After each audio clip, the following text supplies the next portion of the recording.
Dude, I'm rooting for whoever wins the first game.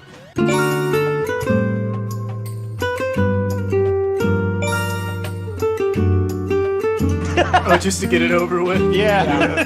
Let it. I want a 3-0. I don't care who wins. This is the embodiment of what Smash Ultimate is right now.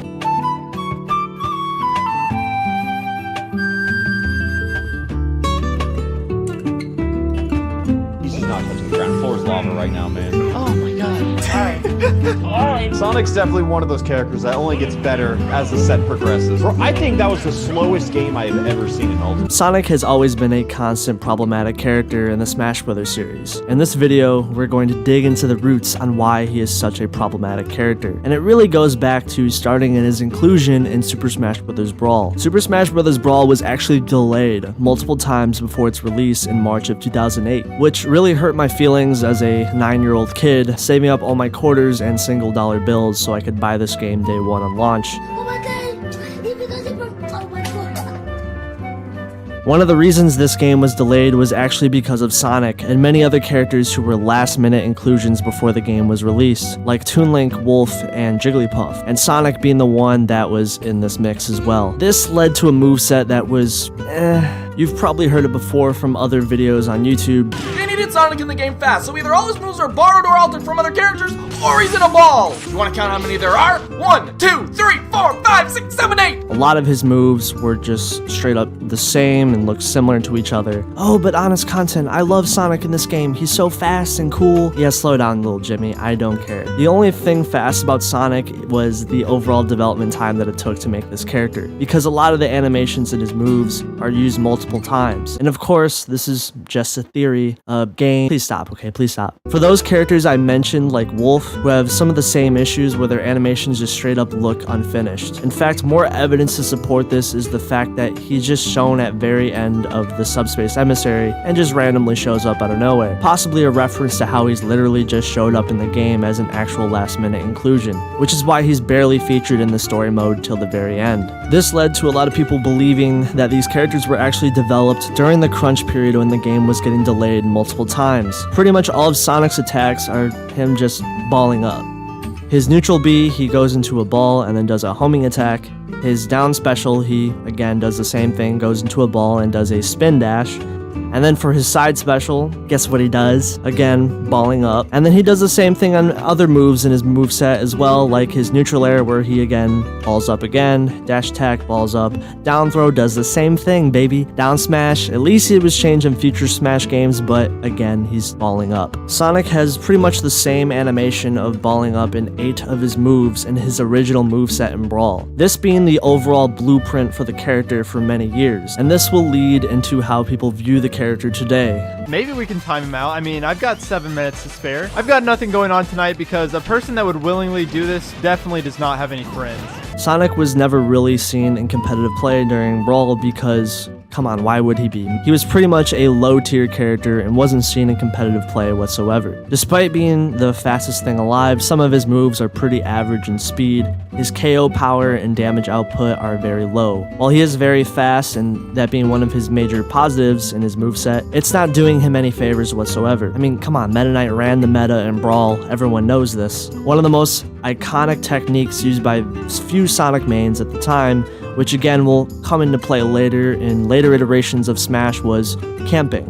How was I camping? I was running. Because Sonic was so fast compared to the rest of the cast, he could force timeouts and basically play keep away the entire time. It's commonly seen as a very degenerate tactic in Smash. While it may give Sonic some edge here and there, he's still seen as a low-tier character and wasn't seen a lot in the meta. In fact, if you want to camp, then maybe you're better off playing Meta Knight instead, because he's probably better at doing that anyways, because Meta Knight in Brawl is better at everything. So camping was seen as a valuable tactic for Sonic, not really excelling in any other area but his speed.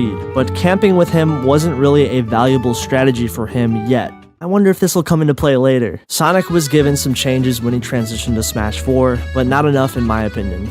First off, his down smash was changed so he no longer balls up. Wow, now we're down to 7 now. And first off, Sonic was buffed heavily in Smash 4. If you know anything about Smash 4, there's many meta iterations of the game. First one being Diddy Kong and Sheik, where they ran the entire meta, and then the second half where basically DLC ruined everything. I'm just kidding, I'm not really a huge fan of Smash 4 competitively, I'm sorry. Sonic in overall is just night and day better than what he previously was, seen as a lackluster mid-tier character in Brawl.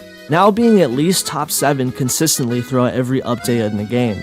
Sonic was finally given more KO power, which was his biggest weakness in Brawl, and this means knockback increases on his smash attacks and even his back throw, giving him the Nest treatment, where now he has a really crazy KO throw. You'll hate this later though, trust me. He was generally overhauled, having one of the biggest glow-ups in the cast compared to how he was in Brawl. Angles and hitbox properties on many of his moves have been changed, so now they're better at dealing damage and knockback.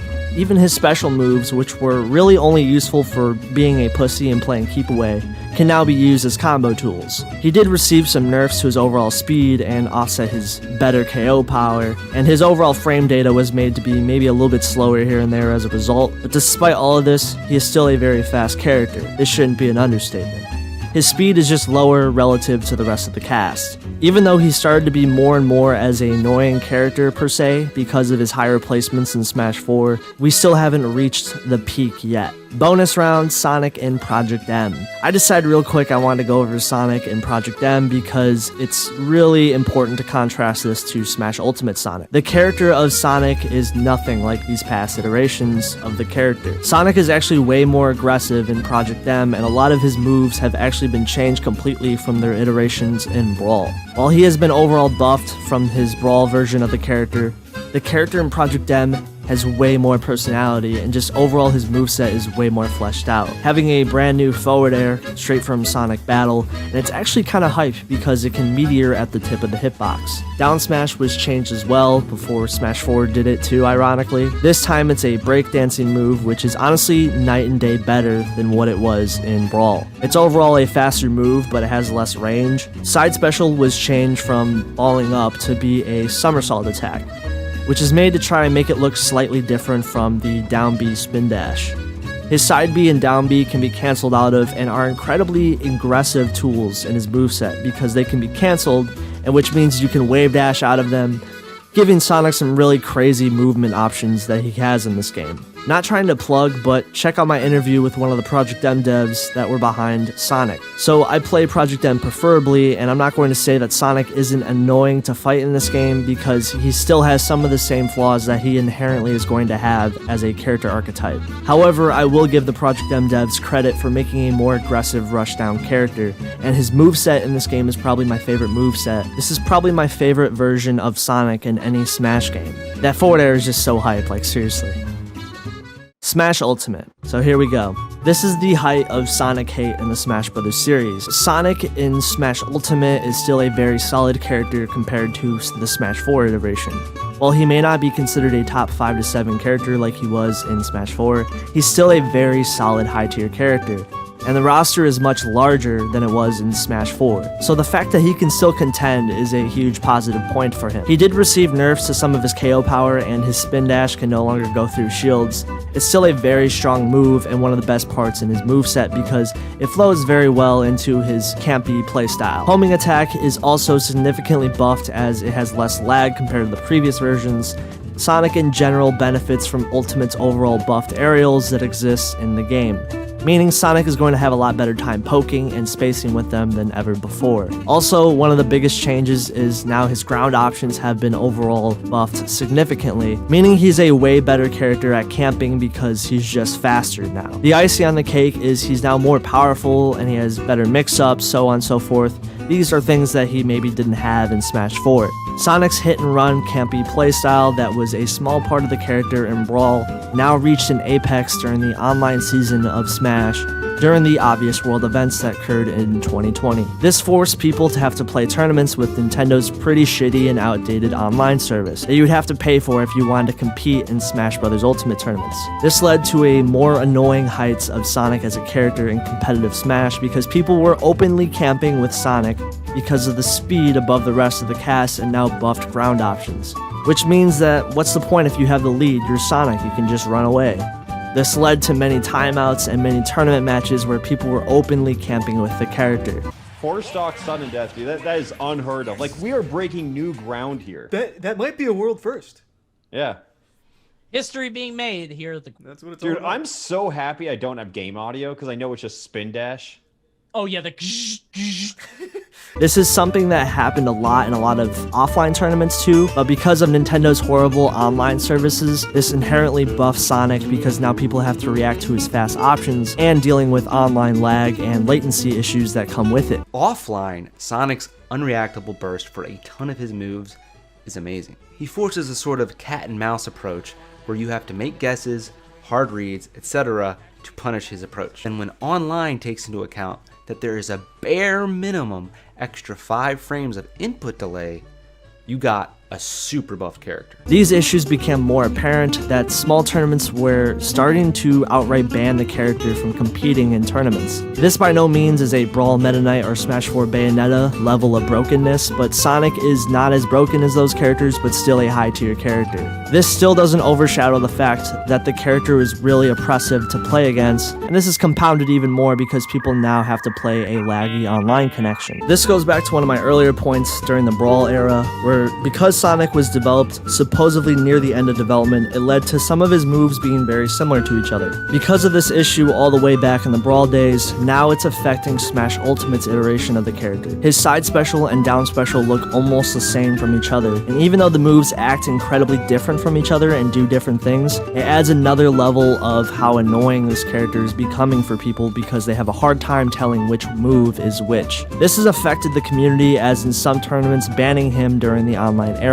and some tournaments deciding not to stream Sonic matches because it hurts their overall viewership. In conclusion, Sonic is not a broken character by any stretch of the means, but he is a perfect example of doing a character correctly the first time around. Because a lot of moves and aspects of the character given to him in Brawl now are the seeds of the issues affecting the character in the modern meta of Smash Ultimate. The Project M iteration of the character is an example of what a version of Sonic could look like with a more original moveset and steps towards a different direction. However, these aspects given to the character all the way back in Smash Bros. Brawl has made Sonic into one of the most controversial characters in most recent years of Smash Ultimate. Alright you guys, thank you guys for watching the video, I appreciate you guys. Shoutouts to my patrons for supporting this content. If you guys want to support the channel in any way, there's a Patreon in the description. Also, if you guys want, you can subscribe. Also, make sure to like, comment, because that helps as well. I appreciate you guys for watching this video to the end. Shoutouts to my patrons. If you guys want to support the channel in any way, there's a link down below. Peace out, you guys.